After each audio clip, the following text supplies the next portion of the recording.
का कथन कोट किया है। दादी इसमें एक पात्र के रूप में भरते हैं और स्मृति में आती है कि दादी एक गाना गाती हैं, एक भजन गाती हैं कि एक राम दशरथ का बेटा, एक राम घट घट में लेटा। ये दो सूत्र ऐसे हैं, मैं संस्कृत का विद्यार्थी हूं, मैं जानता हूं कि दशरथ से अपत्य राम, और दूसरा राम कौन है? रमन्ते योगिनो यस्मिन् स रामः, जिसकी खोज में सब राम के प्रवर्तक है, राम के प्रवाचक है, कथावाचक है। किसी के पास राम की पहुंच का कोई पता नहीं है, असली पता है ही नहीं है, लेकिन सब उसी रास्ते पर जा रहे हैं। जिनको जितने राम मिल जाए उतने में संतोष है। आपके यहां जो राम, जो आपकी दादी गाती है इस उपन्यास में कि एक राम दशरथ का बेटा, एक राम घट घट में लेटा, और ये जो राम के ऊपर घमासान चल रहा है, जिसको धर्म से जोड़कर देखा जा रहा है, जो राम नाम न ले जपी, राम को बताई और जताई ग्राम उधो बस, श्याम सो हमारी राम नाम कह दीजिए। हमारे यहां ये परंपरा रही हो, हम राम नाम से अपना नमस्कार अभिवादन प्रस्तुत करते हो। ऐसे देश में जहां धर्म में ईश्वर के प्रति आस्था है, उस राम को किस तरह देखती हैं, और उस राम का जो उपासक है वो सच्चा किस तरह से हो कि संदिग्ध न हो, और कैसे वो ध्यान धारणा और इन मार्गों से होते हुए अध्यात्म और चित्त के बल्ब को, जिसको आप एलईडी बल्ब के भीतर जलता हुआ प्राण, जलती हुई रोशनी के रूप में संज्ञा करती हैं, वहां तक वो कैसे प्रकाशमान हो। इस मंच पे बैठ के राम के विषय में बोलना आपने कोट किया है। बिल्कुल।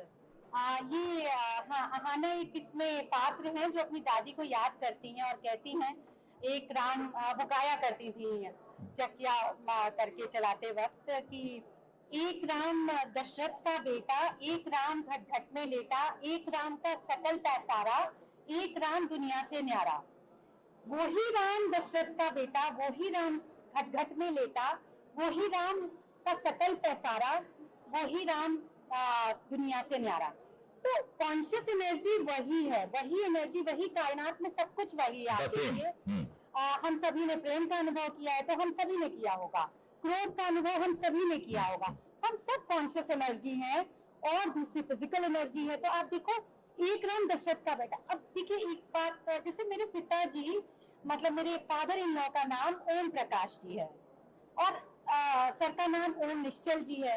ओम दोनों हैं, लेकिन दोनों एक तरह से अलग भी हैं, लेकिन दोनों ह्यूमन बीइंग भी हैं। तो इसी तरह जो दशरथ के राम है, वो एक राजा हुए थे और बहुत बड़े पुरुष, महापुरुष उनको कहते हैं, पुरुषोत्तम कहते हैं। लेकिन जिस राम को हम याद करते हैं ना, गिरते हैं तो बोलते हे राम। तो मुझे नहीं लगता कि दशरथ के राम को याद करते हैं, वो हम उस सर्वशक्तिमान को याद करते हैं। अच्छा, बहुत खूब। हर समय हमारे मुंह से निकलता है हे राम, या राम राम करना। हम राम राम, मुझे लगता है कि वो अयोध्या के राजा पुरुषोत्तम राम को नहीं कहते हैं, वो हम अलमाइटी को कहते हैं। और जो राम घट घट में लेटा है, वो हम सबके अंदर, वो कॉन्शियस एनर्जी आपके अंदर भी, आपके अंदर भी, आप सब वो आत्माएं। एक राम का सकल पैसारा, वो जो फिजिकल एनर्जी है ना, वो सभी जगह फैली हुई है। तो ये सारी एनर्जी सब एक ही है और सब अलग अलग भी हैं। तो इस तरह से मैं आपका जवाब दूंगी। बहुत बहुत अच्छा है। और देखिए कि ये सब सारी चीजें भगवत गीता, या जैसा ये कह रहे हैं, मैं कुंवर नारायण जी के संपर्क में रहा हूं,